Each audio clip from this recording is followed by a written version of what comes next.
Assalamualaikum. Welcome to our channel Codex. And now, dear friends, we are starting fundamental programming, in which we learn about what is programming, why is it important, and how do we learn programming. तो इसमें सबसे पहले तो हमें ये देखना पड़ेगा कि प्रोग्रामिंग होती क्या है. Programming is the set of instructions which is given to the computer that tells the computer what to do and how to do. तो प्रोग्रामिंग जो है वो सेट ऑफ इंस्ट्रक्शंस है जो कि कंप्यूटर को दिए जाते हैं और उससे कोई भी काम टास्क आप परफॉर्म कर सकते हैं. क्या आपने ये कभी भी सोचा है जो हम व्हाट्सएप, टिकटॉक और मुख्तलिफ किस्म की वेबसाइट्स या गेम्स खेलते हैं तो वो कैसे बनती है, कंप्यूटर को किस तरह से बताया जाता है तो उसमें कब क्या करना है बाय यूजिंग प्रोग्रामिंग. तो हमारे इस कोर्स के बाद इंशाल्लाह आप कोई भी प्रोग्रामिंग की लैंग्वेज पढ़ेंगे, हाई लेवल लैंग्वेज पढ़ेंगे तो आप वो अंडरस्टैंड कर सकेंगे. After this course you just look like a syntax of every high level language. Every programming language आपके लिए जो है वो एक सिंटैक्स रह जाएगी, क्योंकि कुछ कोर्स कॉन्सेप्ट होते हैं जो सारी प्रोग्रामिंग लैंग्वेजेस यूज करते हैं. उन्हें डिस्क्राइब करने का सिंटैक्स जो है वो हर प्रोग्रामिंग का अपना एक वे होता है.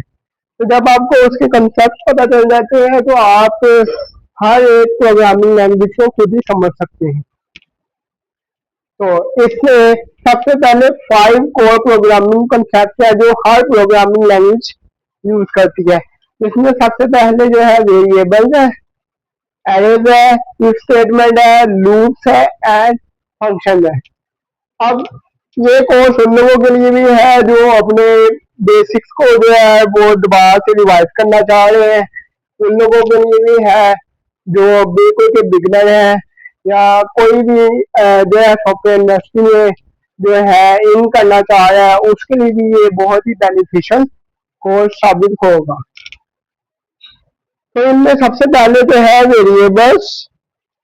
तो वेरिएबल्स क्या होते हैं? Variables are the containers that stores data. Variables जो है वो एक कंटेनर की तरह होते हैं जो कि प्रोग्रामिंग में डेटा कैरी करने के, स्टोर करने के काम आती है. फॉर एग्जाम्पल कि जैसे कि आपकी एज है, लेट्स से कि आपकी एज 20 है दोस्तों, तो आप हर दफा 20 लिखने की बजाय एक वेरिएबल में वो स्टोर करेंगे और वो वेरिएबल जो है बार बार आप यूज कर सकेंगे कहीं पे भी, पूरे कोड में, पूरे प्रोग्राम में. देन एरे में अब वेरिएबल जो है एक डेटा जो है स्टोर करता है, एक नंबर होगा, कैरेक्टर होगा, ठीक है, या स्ट्रिंग होगी जो एक वेरिएबल कैरी करेगा. लेकिन जो एरे है, एरे मल्टीपल वैल्यूज को जो है स्टोर करवा सकती है. तो अब एरे कहाँ पे यूज होती है? जब आपको 100 स्टूडेंट के मार्क्स जो है वो स्टोर करवाने हैं तो आप 100 वेरिएबल डिफाइन करने की बजाय एक ही एरे डिफाइन करेंगे और उसमें 100 वैल्यूज को, 100 मार्क्स को, स्टूडेंट्स के मार्क्स को इजीली स्टोर करवा देंगे. तो ये एफिशिएंट भी है एज कम्पेयर टू वेरिएबल और ये आसानी भी कर देती है कोड को ऑप्टिमाइज करने में. इजी टू अंडरस्टैंड हो जाता है कोड, मैच नहीं होता कोड का. Then if statements. If statements कहाँ पे यूज होंगी? इफ के आगे कंडीशन लगेगी, ये कंडीशनल स्टेटमेंट्स है.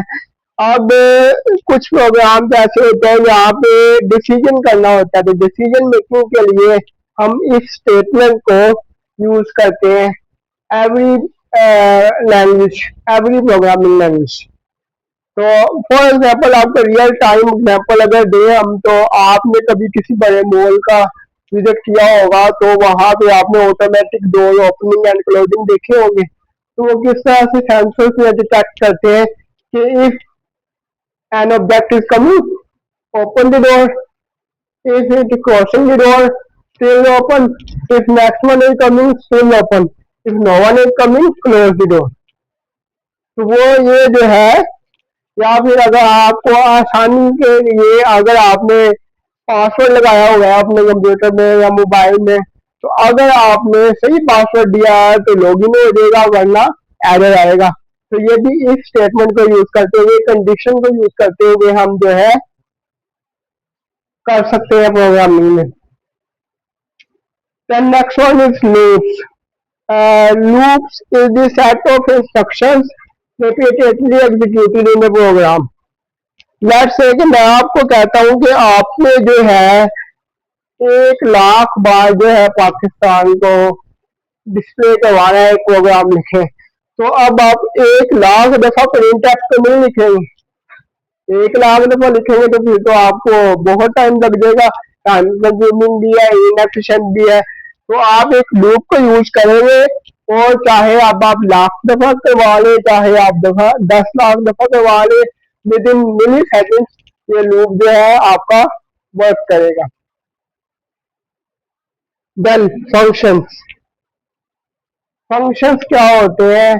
फंक्शन जो है ये ब्लॉक्स ऑफ कोड होते हैं जो कि मोस्ट रिपीटेडली यूज होते हैं, मोस्टली यूज होते हैं, ज्यादातर यूज होते हैं। तो वो फंक्शंस के एक ब्लॉक बन जाते हैं। मिसाल के तौर पे बिल्ट इन फंक्शन है, यूजर डिफाइंड फंक्शन है। जैसे अब आपने बहुत सारी चीजों को प्रिंट करवाना होता है, लूप करवानी होती है, तो लूप के लिए एक फंक्शन लगा बिल्ट इन को आपको प्रोवाइड है सी में। प्रिंट के लिए प्रिंट एफ का फंक्शन है। तो अगर आपने ऐड करना है दो नंबरों को, तो हर बार पूरे दो वेरिएबल लेने से उन्हें ऐड का पूरा स्टेटमेंट देने की बजाय आप एक फंक्शन डिफाइन कर देंगे, और उस फंक्शन को आप हर दफा कॉल करेंगे, और कोई भी नंबर उनके पैरामीटर्स में देकर किसी भी नंबर का एडिशन आप कैलकुलेट कर लेंगे। तो फंक्शन भी जो है ये प्रोग्रामिंग को इजी कर देते हैं, ऑप्टिमाइज कर देते हैं, कोड को जो है कॉम्प्लेक्सिटी कोड की खत्म कर देते हैं। तो ये भी हर प्रोग्रामिंग लैंग्वेज यूज करती है। अब फॉर एग्जाम्पल के हमने कहा कि डिफरेंट प्रोग्रामिंग लैंग्वेज इन्हीं चीजों को यूज करके सारा काम ये करती है।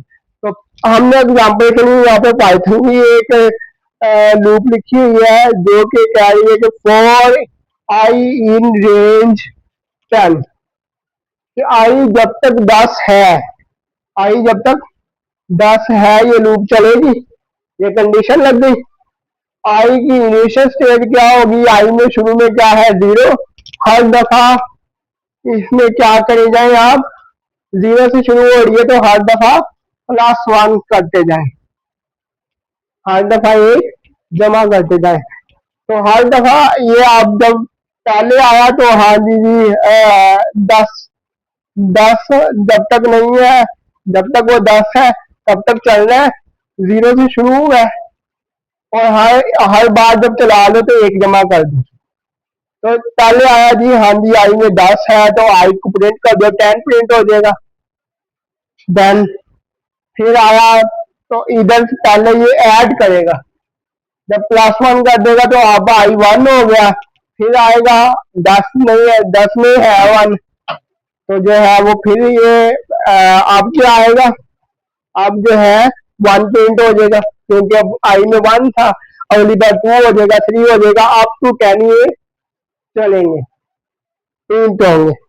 तो 0 to 10 जो है ये 0 to 9 जो है ये प्रिंट हो जाएंगे, पूरे नंबर प्रिंट करवा देगा। बिल्कुल इसी तरह से अब आई जो है यहाँ पे 10 है, आई ग्रेटर देन 0 जब तक रहेगा तो आप ये लूप चलाते रहे और हर दफा आई में से एक निकालते रहे। अब देखें यहाँ से 0 से स्टार्ट हो रहा था, यहाँ से 10 से स्टार्ट हो रहा है। लॉजिक चाहे चेंज हो गई है लेकिन काम वही कर रहा है। और 4 का सिंटैक्स इधर और है क्योंकि ये सी में है, और इधर और है क्योंकि ये पाइथन में। लेकिन हुई यूज हमारे पास क्या है? लूप ही है दोनों लैंग्वेजेस में।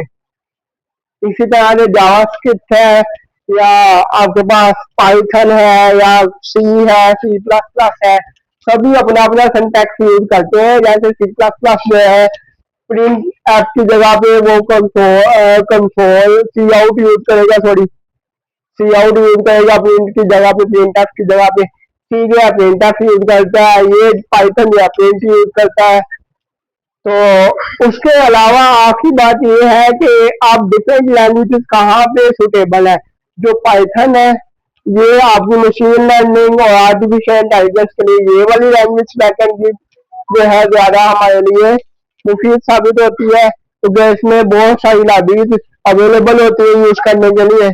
सी एंड सी प्लस प्लस जो होती है ये हमारी गेमिंग के लिए और प्रोग्रामिंग के लिए, लॉजिक्स के लिए जो है ये सुटेबल है। इसी तरह जावास्क्रिप्ट जो है वो हमारी वेब डेवलपमेंट के लिए यूज होती है। तो डिफरेंट प्रोग्रामिंग लैंग्वेजेस डिफरेंट जो है स्पेशल पर्पज के लिए बनाई गई है। इस तरह से हमारी नेक्स्ट वीडियो में इंशाल्लाह वेरिएबल्स को इन डिटेल्स हम जो है डिस्कस करेंगे। तो thank you so much, please subscribe and like.